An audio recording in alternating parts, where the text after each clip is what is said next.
Morning guys, John Koah Spearguns with another episode of Wood to Water. First off, thank you so much to all of you since we started this small side venture. It's been since March-ish, February, March. Just had such a great following, all the comments, all the reactions.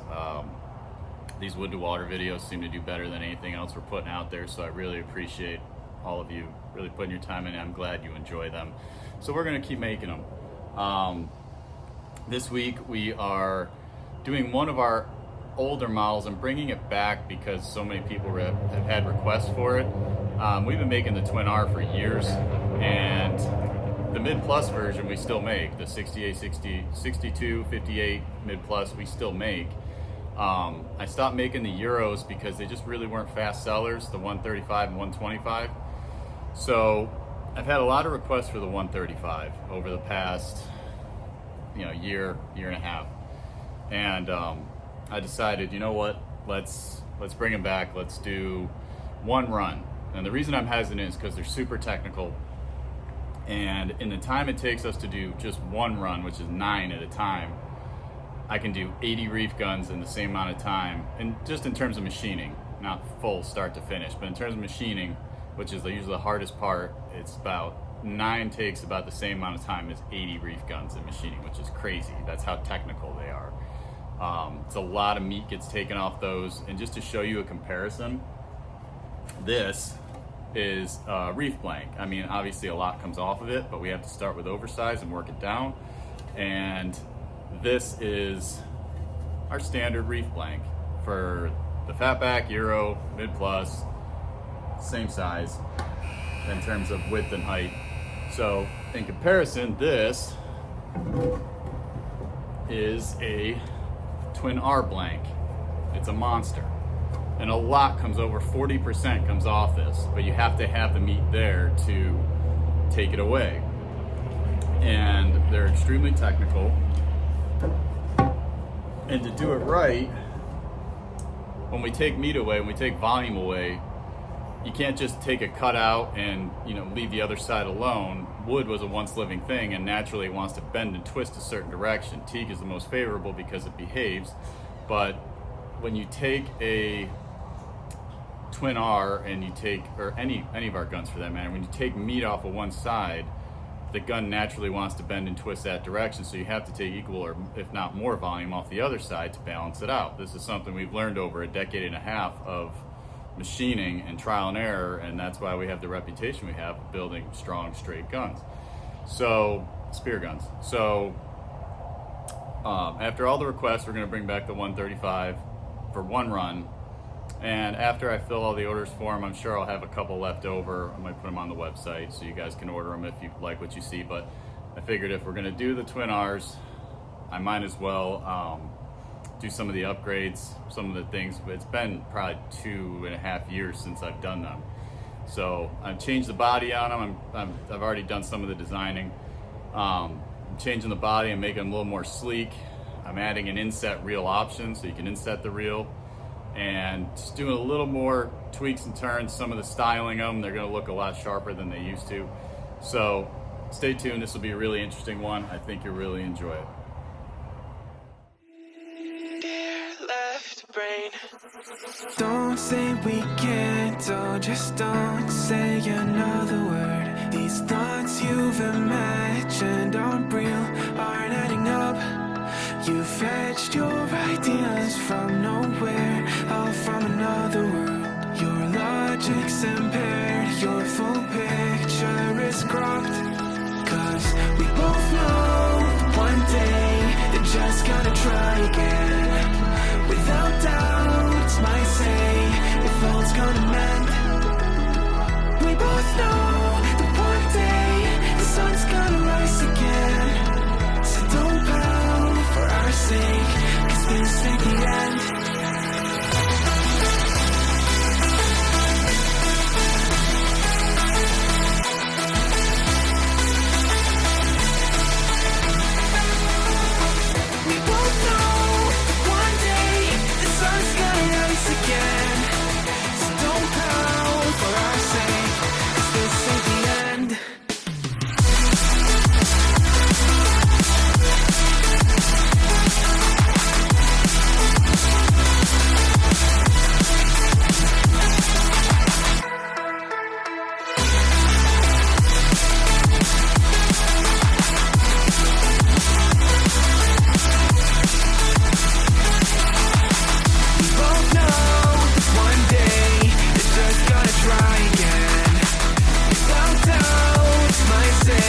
this fault's gonna mend.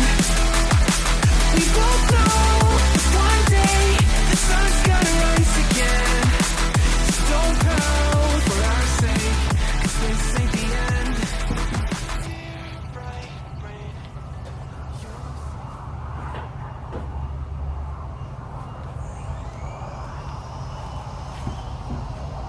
All right, so that was the machining process is done on these.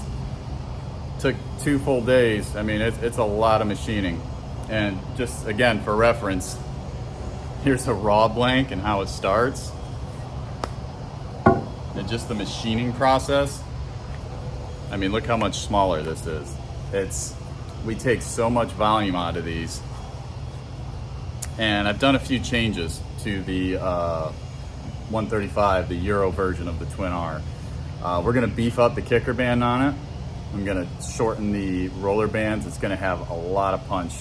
We switched it from, just like our other Twin Rs, we switched from an 11/32 shaft to a 5/16, and that was thanks to the customers, because we had so many people come to us and say the 5/16 is such a better fit for the 62, for the size, for the power to weight ratio really of the shaft, because the 11/32 does have a few ounces on a 5/16. So it was a much better fit, and we've had a lot of great feedback from the 62 mid pluses. This is the 135, which is also a 62-inch stock for the Euro.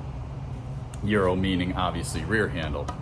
So this will be a pretty sweet Wahoo gun, and we're going to use these in the next in the fall video. We're going to do a roller versus conventional blue water episode, which I think you guys will really enjoy. I want to get a couple divers on it, a couple free divers out with us, and people that have really never used either, and see the difference and show you guys the difference and how these Twin Rs have 0 recoil. I mean, it's a minimal amount, it's the kicker band, but on a body this big, it's pretty much 0. So we're going to show you just how effective they are. Hopefully have a great Wahoo day in October, November, late October, November. But some of the upgrades we did are, it now has an inset reel. Underneath the inset reel, I put pockets for lead, so that'll be hidden if we have to balance it out some more. It has the front VBS, it always had that. The Twin R etching, which is nice. And some of the body shaping, I gave it more pronounced hips here, so it swoops nice and clean down on the lines. And I tried to trim up the muzzle a little bit, clean that up.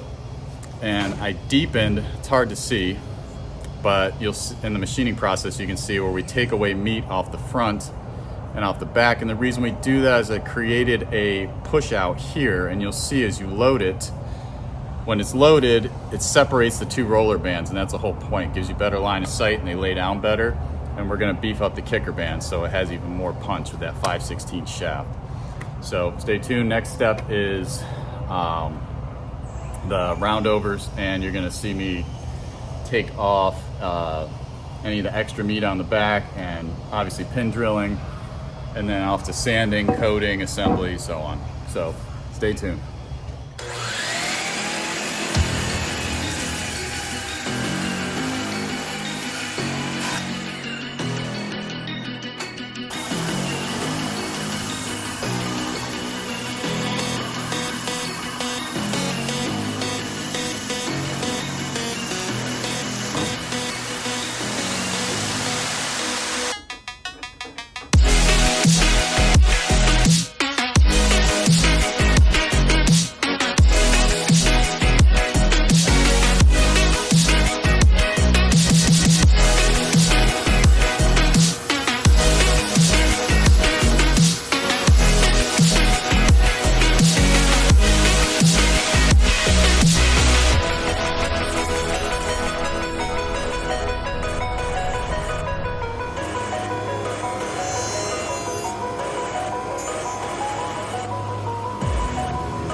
Ryan, what's the hardest guns we have to sand?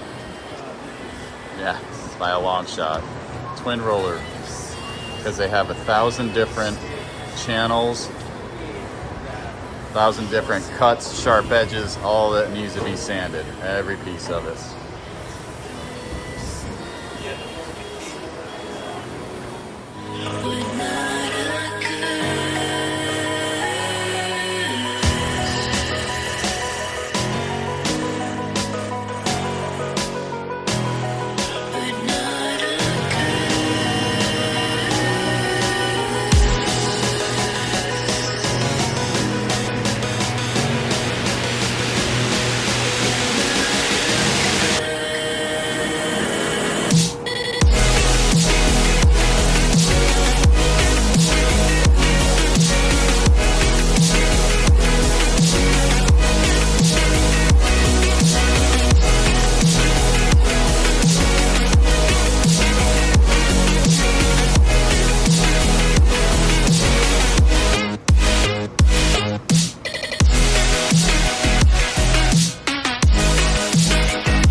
So these are now sanded. Most of the really hard work's done. Now it's just hard work, but the really tedious, slow machining and sanding is done on these. But you can see just huge size of these and how technical they are, and how many holes and how many pockets they have, and how many areas for band holding, and everything about these is slow and tedious, but it's so worth it, because in the end you end up getting this next to zero recoil spear gun. And yeah, it's big, but you'll see every square inch of it's used for something. It's not just mass. It's built very specific this way for every single reason, whether it be band placement, line anchor placement, variable ballast placement, twin roller placement. We have to put a lot of gear into this thing to make it perform like it does. So next we're going to do some base coating, and then it'll get final coat and then onto assembly. So I'm going to show you all the steps compared to how we do our conventional reef guns, just to show you how much more difficult it is to do the Twin R, any process on the Twin R. Miles, what's the hardest gun that we have to coat? The Twin R. It's too big. That's it? Too many curves? Too many cuts? Yeah. A bunch of different holes in that thing. Yep, it takes forever. Just want to make sure everybody knows how hard these are to do.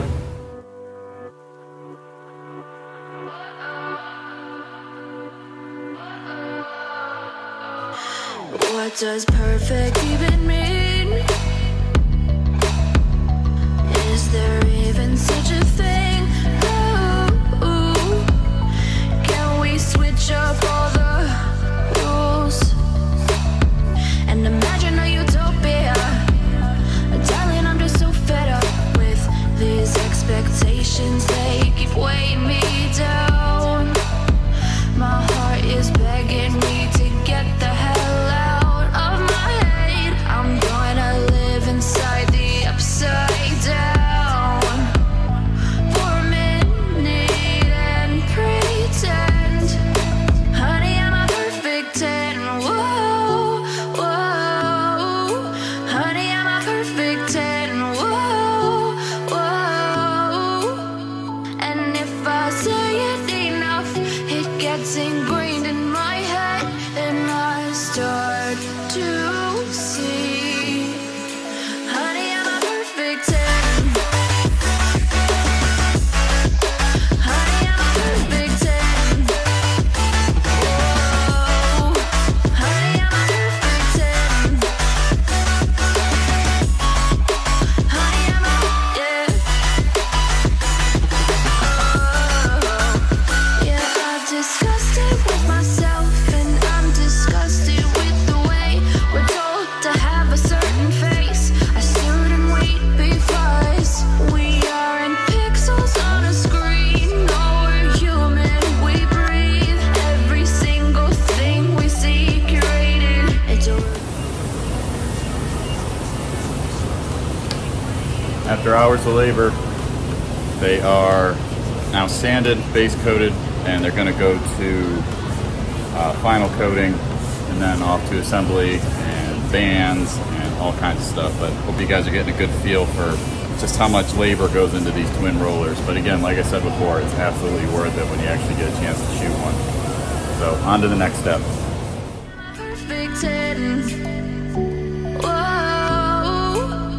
And if I say it enough, it gets ingrained in my head, and I start to think, honey, I'm a perfect 10. Honey, I'm a perfect 10. Whoa. Honey, I'm a perfect 10. Honey, I'm a, yeah.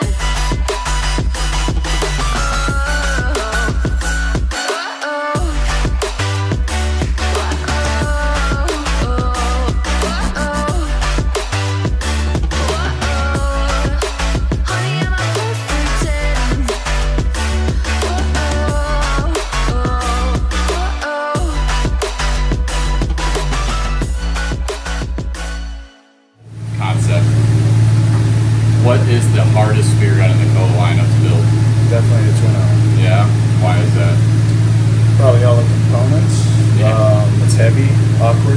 Yeah, that's the whole point is we have shown people just how hard this is to build compared to the reef guns, which Chris builds thousands of guns a year. These are the time it takes you to build one of these. How many reef guns do you think you can build? A dozen. Yeah, easy. There's just every little aspect about these is tricky. Next, we're going to do the bands. So I'm going to show you just how many bands we could make in the time it takes to band this very complicated spear gun. Easily another 20 minutes. Yeah. Mike here is going to be doing the bands on the Koah Twin R. Mike, what is the hardest? I kind of set you up for that answer. What is the hardest set of bands to make in the entire Koah inventory? The Twin R by far. Yeah. It is the most intricate, complicated band set that we have. Yep. For sure. Because it takes about 45 seconds to do a standard band. How long does it take to do a set of Twin R bands? 10 minutes Yeah, at probably least from 10, start to 15 finish. minutes to do and the that's whole doing set. nothing else, just having everything ready to go. Yeah. So, like I said, step by step, we're showing you guys just how more complicated these Twin R's are. But in the end, it's just a trade-off. All that hard work comes to increased performance. So, stay tuned.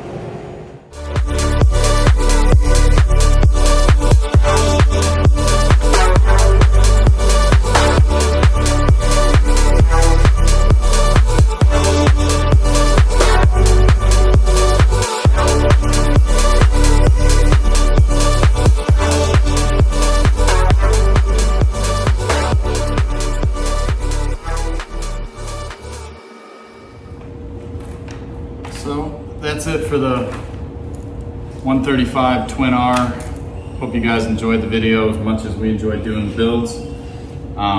As you can see through the video, these are extremely complicated builds. You can see by the size, the mass, but we also take out as much as humanly possible on it to make it as sleek and as easy to move through the water as humanly possible while maintaining something of this size. And like I said before, we use every square inch. Every square inch of this is used. Every plane of this stock has something done to it that involves function. So the trade-off or the hard work, and they're not cheap, they're expensive. So the trade-off is extremely low recoil. Loading 3 bands compared to 4, which isn't a big deal, but the recoil is huge. When you pull the trigger on this, it actually takes some getting used to because you're bracing yourself for the shot and there's nothing there. It just, the shaft disappears, it's gone.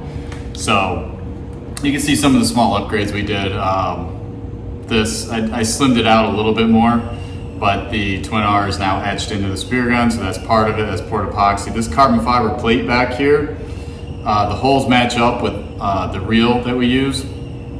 So, or our reel anyway, and now it's an inset pocket. So right now it's a carbon fiber pocket if you're not using a reel. If you decide to use a 100 meter or 60 meter reel, this pocket comes out and there's lead underneath it as well, and everything's well hidden on this spear gun. So everything looks nice and clean.